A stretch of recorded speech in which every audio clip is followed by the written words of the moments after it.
Hi there class. This little video is all about how to get prepared for your triathlon, and we're heading up towards our practice triathlon, so this is the perfect time to get everything together, and if something doesn't work properly then you've still got some time after that to get organised. So first of all we need to talk about what to wear, and we're going to start with the basics. We need good support. So you need to wear a bra under whatever you're going to swim in.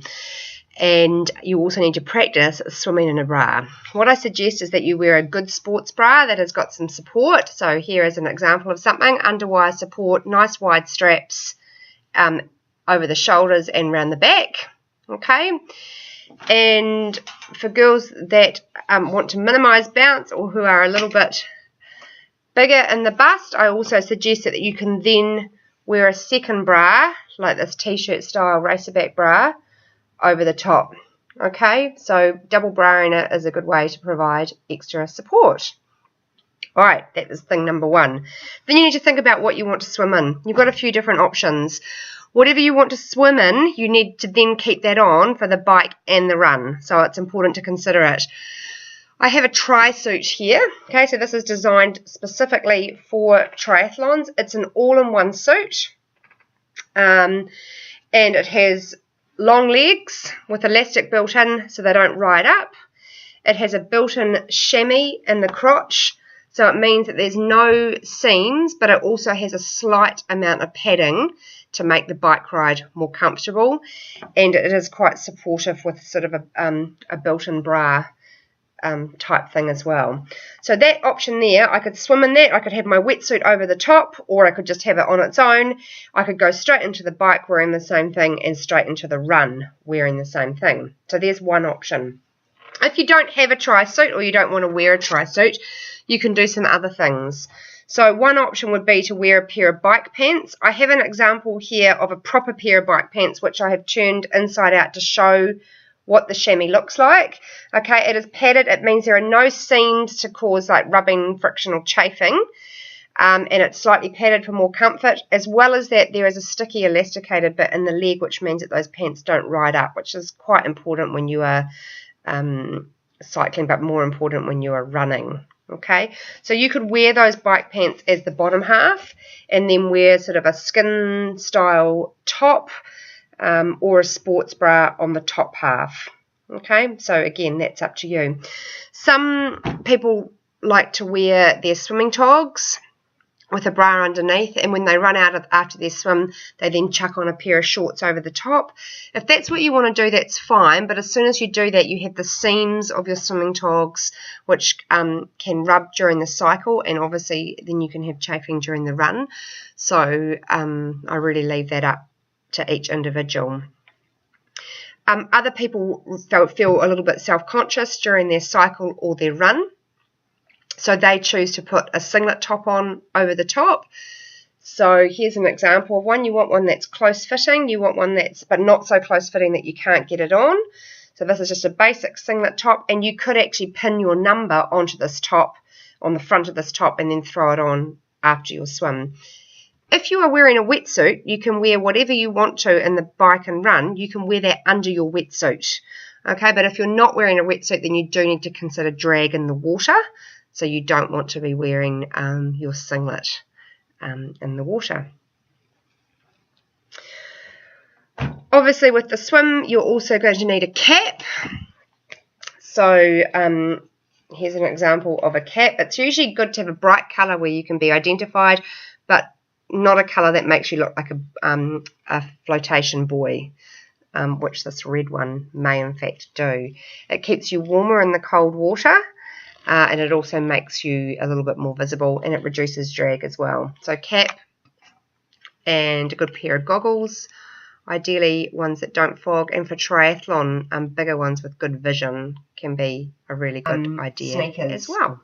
We'll talk about the shoes and sneakers in just a second.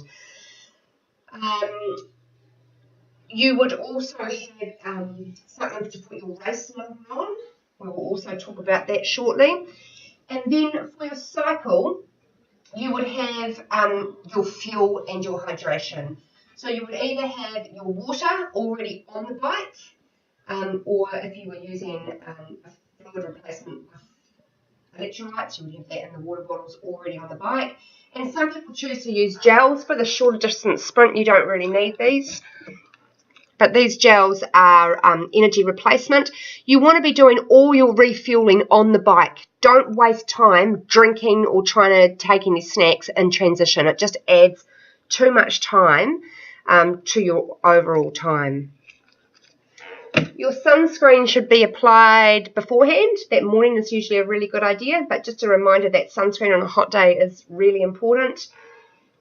And finally, you would have your helmet all ready to go, straps open, sitting on the front of your bike, and it would be the last thing that you would put on before you take your bike off the rack and run out to begin the bike leg. Okay, so just a few pointers. When you come into transition, you can sit down. That can give you a really good balance. Ready to go. You want to have your shoes and socks ready to go. So here I've got my sneakers. They're already laid out.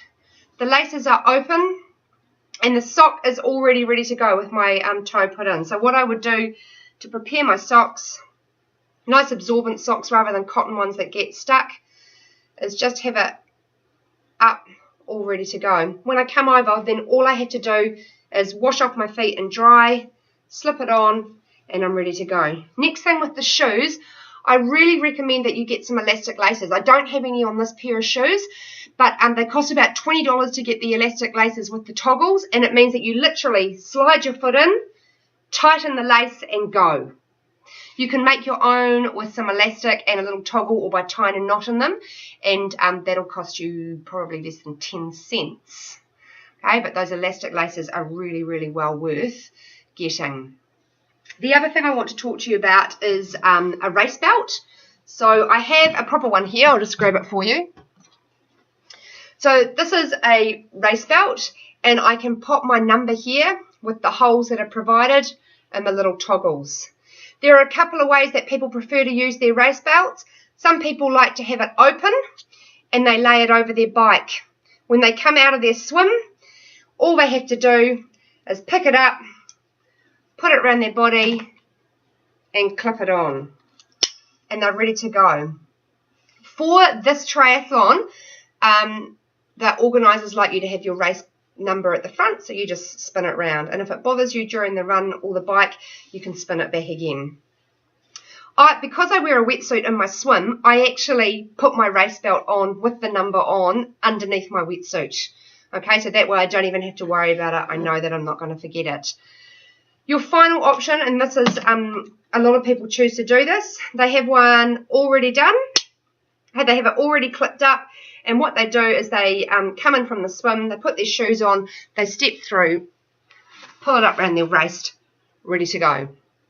So what I suggest is that you make your own race belt. Again, a piece of elastic that you literally just tie, or you can pin it, and then you can thread this directly through your race number, or you can pin your race number to the piece of elastic. So you might be heading along to Aaron's Emporium and stocking up on some elastic, but that's for the race belt. And the other thing you need elastic for is your elastic laces, a really good idea. Okay, finally,